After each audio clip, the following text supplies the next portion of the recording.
One of the reasons that Black girls have always been great is because I don't know how we got this connection, but they show me unguarded, unrestrained love and acceptance.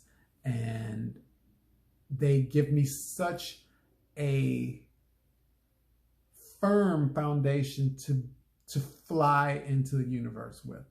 I'm not afraid to do whatever I haven't been afraid to do because my foundation was so firm, and that foundation was built by Black girls. Wow, yeah, Black girls rock. I adore them. More testimonies. My cousin Betty, who married my cousin Bernard, I met her when I was 5 years old. Me and my sisters and some other kids, probably my cousin Dawn, we were playing at Bernard's mother's house, who was doing a seafood thing for the family. And Bernard was sitting on the couch with Betty, who he had just met her actually at that point. And all of us kids were running throughout the house being kids. And as we were all running towards the back, Bernard and Betty were sitting on the couch, and we had to run past them. And when I saw Betty, I literally stopped in my tracks and just stared at her. And Bernard is trying to, get together with his girlfriend. He's spitting his rap and all that stuff.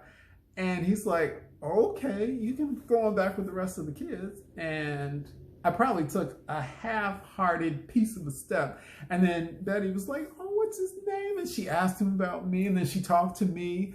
And I was in love after that. And I just told them maybe last year that I was convinced that when I grew up, I was going to marry Betty. Now, I didn't know what was going to happen to Bernard, but he was not going to be there in my head when I was 5 because I was going to marry her. But she has been in my corner, in my life since then. I adore me some Betty Price. Yeah.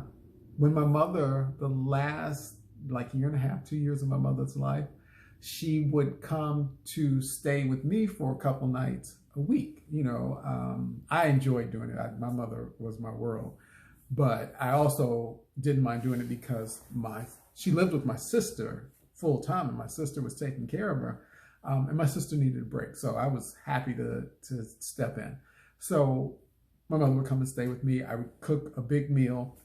And Betty, who had become best friends with my mother at that point, and well, before that, they've been close forever, but around that time, it was just getting closer and closer. And they would travel together. And it was the funniest thing.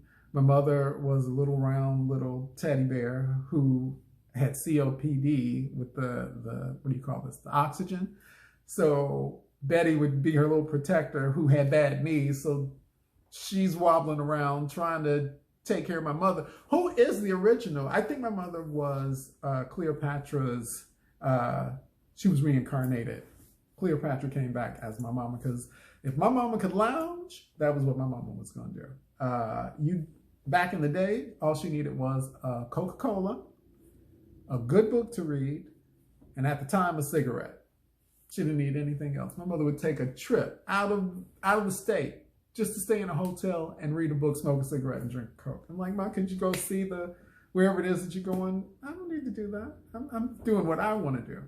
And people loved my mother, mainly because of what she looked like. She looked like the Snuggles teddy bear come to life. And she cursed like a sailor. And to hear Snuggles curse was hilarious to most people, which would make them want to just squeeze her and hug on her, which would set her off, and she'd be cursing everybody out in their face. And they just thought it was adorable because they'd come and hug her, and she'd be like, I'm okay. And they were like, oh, you're so cute. And she'd be like, they go, why do they say I'm cute? why? And then they would want to, touch her. And she's like, could somebody tell this so-and-so to leave me alone? Which made them love her even more. It was the weirdest thing. But Betty and my mother, they would come over, and it was Thursday evening, Friday, and sometimes Saturday. And we had the best time. We would listen to music, eat food, talk and laugh. And it is still one of my best memories. And after my mother passed, I still cook as often as I can for Betty to come over. And then we just sit and talk, and it's just beautiful for me.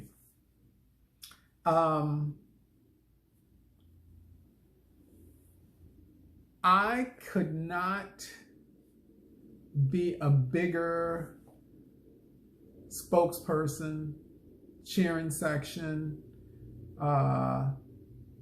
advocate for Black girls if somebody gave me a license to. Black women are the backbone of the world. They are. And absolutely, in my world, I would not be anywhere as far as I've been. I would not have the confidence that I have. Some of my other friends, as I was walking trying to figure out this morning how I was gonna go about making this video, I walked past my friend Rashada's house, and she, because oftentimes I walk past and I'm trying to see glasses, I can't see. And if she's in her window, we, love, kiss. And I walked past, I didn't see her, but she called me and I told her what I was gonna do. And she's like, oh, that's so great. So I want to give a shout out to some of my amazing Black girl friends. And that's Rashada. There is the Queen, Bridget Williams. Love me. She's the Queen. My sisters, Kimberly, Pamela, and Janet. My family,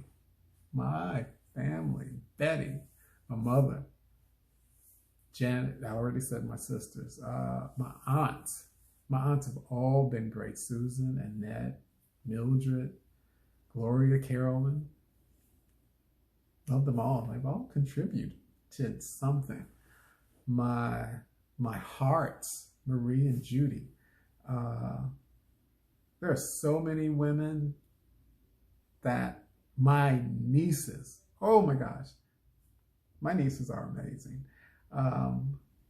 Toy, Courtney, Stacy, Casey, TC, and then now they're having little ones that I love just as much. And this is no slight on my nephews because they are some amazing young men, but this ain't about them, it's about the girls right now. Black girls, don't give up on anything, especially yourselves. I'm always in your corner. I already know you're always in mine. And this is just kind of a video taped love letter to Black girls. You all rock. And I love you dearly.